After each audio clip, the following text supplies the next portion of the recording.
So I'm here this weekend to talk about expertise, and in particular, defining and assessing expertise for the non-expert, because that is the challenge we actually have in our society. There is a massive division of cognitive labor across different fields and areas where people become experts in different things. And that expertise is not readily shareable.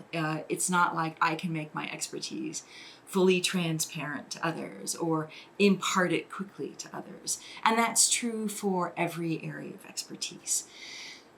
At the same time, we need to use that expertise in our public decision-making, in our governance structures, and to inform our own personal decisions about our lives. So the expertise can not be fully transparently transmissible or accessible, and at the same time needs to be accessible in some way. So my talk is about how to actually do that in practice. And I argue that there are three different areas through which one might assess an expert. The first is just detecting the presence of expertise. This, I think, itself is somewhat of a challenge. Some expertise is readily detectable, people who just have a raw success measure. So for example, chess masters are people who win chess games against the best chess players in the world. They don't have to do anything other than win the chess game, and then they are considered an expert chess player. So there are cases like that.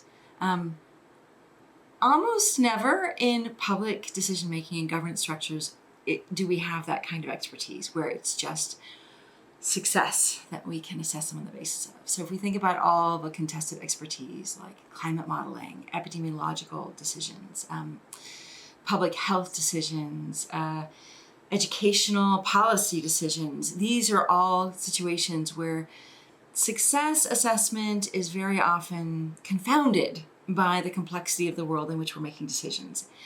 It could be that the expert was actually making a good recommendation, but other factors interfered with success. So what I argue for those kinds of experts is that they need to be able to at least explicate or explain their judgments, their key judgments, so that we can see their expertise in action. Not so they can impart their expertise to us, but so we can see the fluidity of judgment that is really important for that kind of expertise.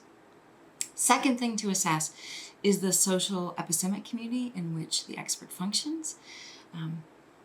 This is a lot more about the expert community being sufficiently diverse, responding to criticism properly, which is very tricky for expert communities and non-expert communities,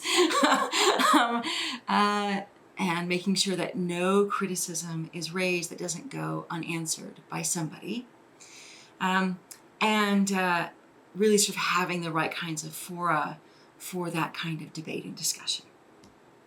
And then the third thing is the expert having the right values.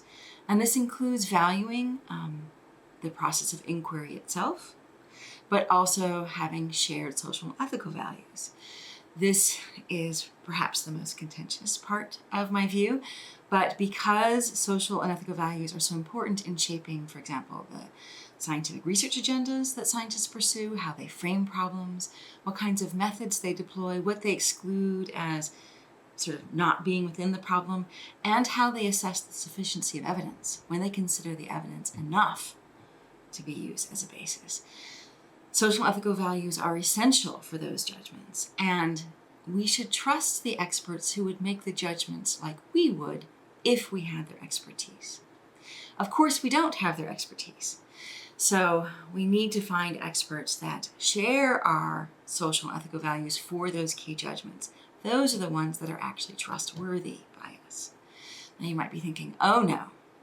Not only is this somewhat challenging, and it is, because you need to assess the presence of expertise, the social epistemic community, and the values of the particular expert, but you don't have to become an expert yourself to do those things. There are markers that can be looked for.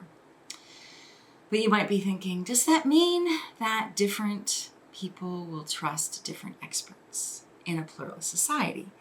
And my answer is yes. Yes, that is actually proper, that there would be different experts that would be trustworthy. It doesn't mean believing an expert who says what you like to hear. Because you still need to have genuine expertise, actually engaged in a well-functioning expert community, and still having the shared values.